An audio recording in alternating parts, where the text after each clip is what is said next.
पंजाब जे दरियाउनि में पाणी जी सतह में लाथ। बोर्ड जो पाणी अॼु सिंध में दाख़िल थींदो। DGPDA चयो आहे त बोर्ड जो पाणी अॼु राति सिंधु दरिया में दाख़िल थींदो।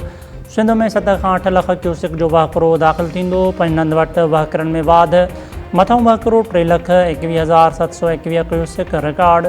टेमुईअ वटि बि पाणी वहकिरनि में वाध थी वई।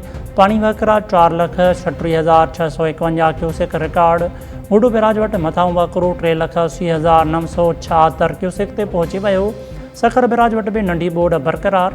मथां वहकिरो 3,29,648 क्यूसिक रिकॉर्ड। कोटड़ी बैराज वटि पाणी वहकिरा 2,37,922 क्यूसिक ते पहुची विया। सिंध समेत सॼे मुल्क में मानसून जो 10हों स्पेल अॼु खां शुरू। NDA में शदीद बरसातुनि सबबि सिंध में शहरी बोर्ड जो ख़दशो ज़ाहिर करे छॾियो। तेज़ बरसातुनि सबबि मीरपुर ख़ासि, शहीद बेनज़ीराबाद, थरपारकर, खैरपुर, सखर, लाड़काणो, ठट्टो, बदीन, सिजावल ऐं हैदराबाद में शहरी बोर्ड जो बि ख़दशो। कराची शहर में सूमर खां अरबा ताईं तेज़ बरसाति जो इम्कान। अर्बन फ्लडिंग जो बि ख़दशो ज़ाहिर। पंजाब में सुभाणे खां 9 सेप्टेम्बर ताईं तेज़ बरसातुनि जी अॻकथी। NDA में ख़बरदार कयो आहे त पंजाब में बोर्ड मुतासिर इलाइक़नि में वधीक बोर्ड जी सूरतहाल थी सघे थी। नदियुनि ऐं नालनि जे वेझो रहंदड़ शहरनि खे महफ़ूज़ हंधनि वञण जी हिदायत। पंजाब में बोर्ड सबबि फोथी वेलनि जो अंगु 50 थी वियो। लाहौर में प्रेस कॉन्फ्रेंस कंदे DGPDA में इरफान अली काठिया चयो त सियालकोट ऐं गुजरात सबबि सभ खां वधीक मुतासिर थिया आहिनि। ईंदड़ 12 खां 14 कलाकनि अंदरि सूरतहाल में बहितरी ईंदी। 18 खां 22 कलाकनि दौरान कंहिं दरिया ते नओं अलर्ट जारी न थियो आहे। गुज़िरियल 24 कलाकनि दौरान सतलुज में पाणीअ जी सतह में लाथ आई आहे। गंडा सिंह वारे हंध ते बि पाणी घटि थी रहियो आहे। जसड़, शादरा ऐं सुधनई में हंधनि वटि बि पाणीअ जी वहकिरनि में लाथ रिकॉर्ड थी वई आहे। मुल्तान ऐं शेरशाह जे हंधनि ते पाणीअ में लाथ आई आहे। अमरीकी फ़ौजी जहाज़ ॿोॾि मुतासिरनि लाइ इमदादी सामान खणी पाकिस्तान पहुची विया। अमरीकी सफ़ारतखाने तरफ़ां जारी कयल बयान में चयो वियो आहे त ॿोॾि सबबि नुक़सान ते ॾुख ऐं मुतासिरनि सां हमदर्दीअ जो इज़हार करियूं था।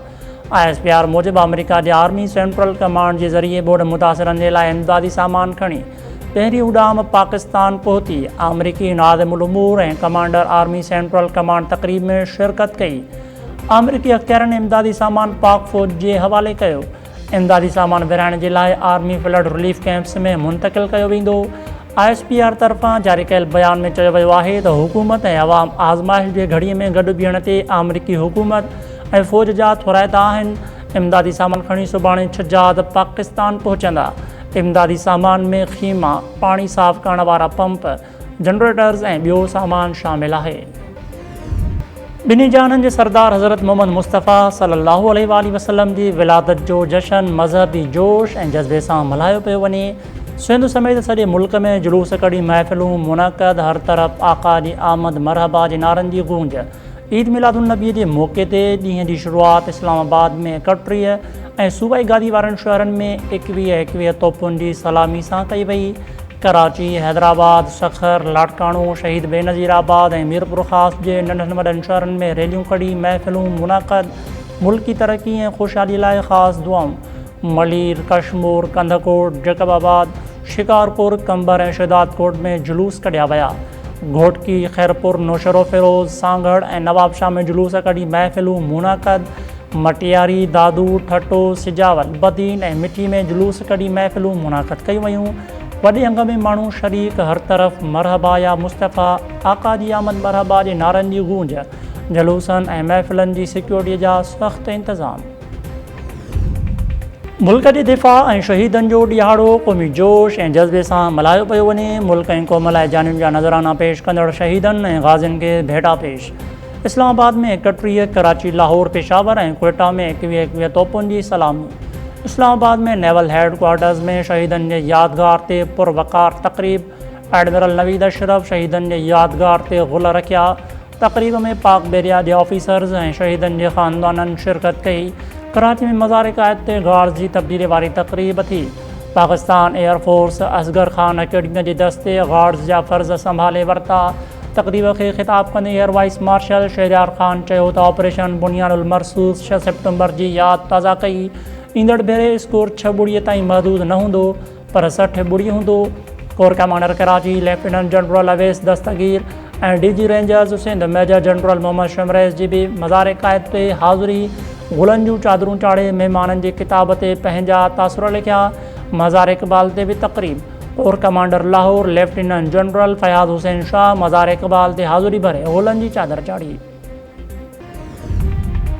Field marshal army chief Syed Asim Munir, chairman joint chiefs of staff committee general Sahir Shamshad Mirza, chief of the naval staff admiral Naveed Ashraf ऐं air chief marshal Zaheer Ahmed Babar Sidhu पारां शहीदनि ऐं संदनि ख़ानदाननि खे भेटा पेश।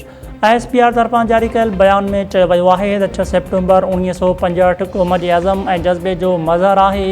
अॼु क़ौम पंहिंजे शहीदनि, गाज़ियुनि ऐं संदनि बहादुर ख़ानदाननि खे भेटा ऐं सलाम पेश करे थी, जिन अज़ीम मुल्क जी सलामती लाइ बेमिसाल क़ुर्बानियूं ॾिनियूं।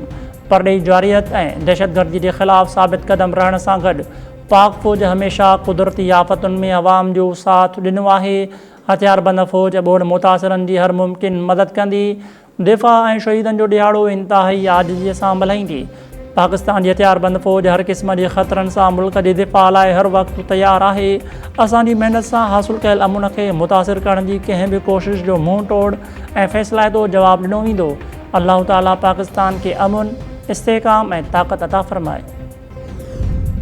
पाकिस्तानी क़ौम पंहिंजे ख़ुदि मुख़्तियारी ऐं सालमियत जे तहफ़ुज़ जी मुकमल सलाहियत रखे थी।